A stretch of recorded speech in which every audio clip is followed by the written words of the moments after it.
Silakan duduk para singer. Luar biasa saudara. Saudara merasakan bahwa anugerah kasih setia Tuhan melimpah dalam hidup kita? Amin? Iya. Kita mesti betul-betul menyadari bahwa kita harus menikmati hidup kita saat ini. Tadi saya baru ngobrol dengan seseorang, dia berkata, aduh anak saya sekarang sudah gede, dulu kok kecil saya nggak nikmati ya. Aduh saudara, jadi selalu memandang masa lalu. Saudara, saya bilang ini, kalau kamu memandang masa lalu terus, kamu tidak bisa menikmati Tuhan. Karena Tuhan kita bukan Tuhan masa lalu. Tuhan kita Tuhan saat ini nikmati. Saat ini apa yang ada di hadapan kita saudara nikmati. Ya, itu kunci saudara yang Tuhan mau kasih buat kita. Saudara. Jadi kalau yang udah berlalu udah. Tuhan aja gak pernah ingat-ingat saudara. Wah enak ya dulu ya, enggak. Yang ada saat ini. Yang besok jadi pikirin. Kenapa banyak orang stres saudara? Karena mikir hari esok. Minggu depan, bulan depan, tahun depan saudara. Enggak usah dipikirin. Pikirin saat ini. Ya sur, jadi pikirin ya. Enak kan. Mikirin botak nanti. Waduh mau kawin, nanti apa ya. Ya silahkan kerjakan aja. Tapi udah. Orang yang banyak mikir kadang-kadang gak kerjakan loh. Karena terlalu banyak mikir, banyak teori kan. Padahal Tuhan itu mau kita berdinamika. Hari ini saya kasih tema khotbah saya tentang dinamika cinta. Apa itu dinamika saudara? Dinamika itu sesuatu yang bergerak terus. Ya, dinamika itu bukan yang turun naik. Ya, seringkali kita bilang, oh saya lagi lemah nih, saya lagi jauh dari Tuhan nih. Ya, saya tanya kenapa? Habis saya sudah jarang baca Alkitab, saya sudah jarang berdoa. Saudara, ukurannya lahir ya, bukan itu. Ya, ya. Kita di dalam Tuhan itu selalu bergerak terus. Bergerak terus. Apapun yang sedang kau hadapi, percayalah di alam roh kita ini sedang bergerak. Ya, sedang bergerak terus. Kelihatannya secara lahiriahnya enggak baik-baik aja. Tapi saudara mesti percaya di alam roh itu enggak beda. Dia sedang bergerak terus. Karena Tuhan kita itu Tuhan yang dinamis. Ya, lawan dinamis apa? Statis kan stuck. Ya, di situ aja, parkir di situ aja enggak bergerak. Kenapa? Karena enggak menyadari di dalam itu bergerak. Saudara. Jadi bergerak itu bukan wah tokonya makin ramai gitu saudara. Oh itu namanya bergerak. Tubuhnya makin sehat. Bukan begitu. Enggak saudara. Ya, tapi kita mesti sadari bahwa hidup kita itu mesti berdinamika terus. Makanya teman-teman yang saya bilang nanti kamu ya sharingkan, khotbahkan di sini ya. Tentang apa? Dinamikamu dengan Tuhan. Bukan teori. Tapi dinamikamu dengan Tuhan apa? Nah kan beda-beda saudara. Nanti bapak ibu masing-masing beda. Suami istri aja beda. Beda dinamikanya dengan Tuhan beda.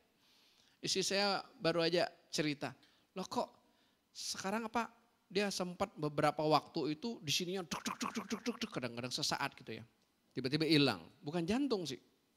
Ya, tapi kemarin dia baru ketemu jawabannya. Ternyata apa?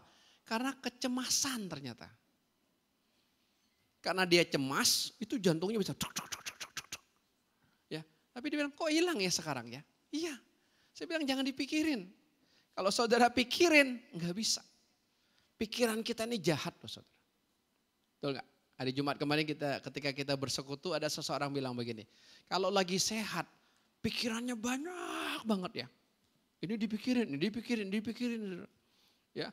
Lalu kita bilang jangan pikirin. Kita bilang gini, Pak orang hidup gak mikirin gimana sih Pak? Ya silahkan kalau masih kuat. Kalau saya sih gak sanggup saudara. Saya bilang saya udah nyerah aja sama Tuhan ya saudara. Ya, lalu dia lanjutin gini. Tapi kalau lagi sakit cuma satu yang dipikirin. Apa? Penyakitnya. Salah juga. Ngapain penyakit dipikirin? Betul gak? Jangan. Saya bilang sama seseorang tadi ya. Kenapa kamu khawatir dengan penyakit kamu? Pertama, kamu takut mati. Iya Pak. Iya kamu takut mati. Saudara kalau kita takut mati, itu merusak hidup kita. Kita sebagai orang percaya nggak takut mati, hidup mati sama aja. Betul? Hidup mati sama aja. Dia Tuhan kita, dia kekasih kita, saudara. Harusnya saudara nih, Ya, Pak Nehemia bilang gini, gue udah mau cepat dipanggil Tuhan. Nah, yang mau cepat dipanggil Tuhan gak dipanggil loh. Anehnya gitu.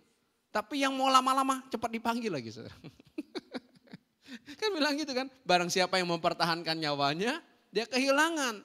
Tapi barang siapa yang kehilangan nyawanya karena aku, justru dia mendapatkan.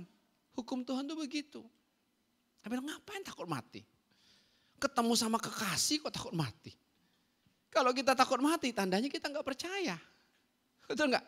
Takut, gue masuk mana nih? Itu udah. Lalu yang kedua dia ngomong sedih, iya Pak, saya cinta uang. Iya. Jadi apapun yang sedang kita hadapi Bapak Ibu, itu sebenarnya dinamika cinta Tuhan dalam hidup kita. Cuman kita ini sudut pandangnya yang berbeda. Kita lihat itu masalah. Tapi Tuhan gak lihat itu masalah. Tuhan lihat itu apa? Nah, kekasihku, aku mau berdinamika dengan engkau. Aku mau ngobrol dengan engkau. Aku mau berbicara dengan engkau. Cuman kan kita gak nurut. Coba kita lagi ada di bawah. Lalu tiba-tiba jatuh uang koin. Apalagi Bitcoin.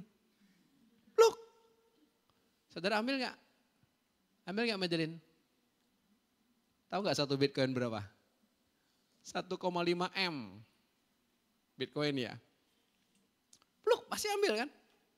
Kita nggak akan lihat ke bawah, lihat ke atas. Siapa yang lemparin dia Bitcoin? Enggak, kita udah lihat Bitcoinnya ambil kan. Tapi coba batu, pluk. Tung. Benjol lagi, kita langsung lihat. Kurang ajar ya, siapa yang lempar ya? Betul nggak? Seringkali Tuhan pakai batu untuk dijatuhkan saudara atas hidup kita. Supaya kita lihat dia.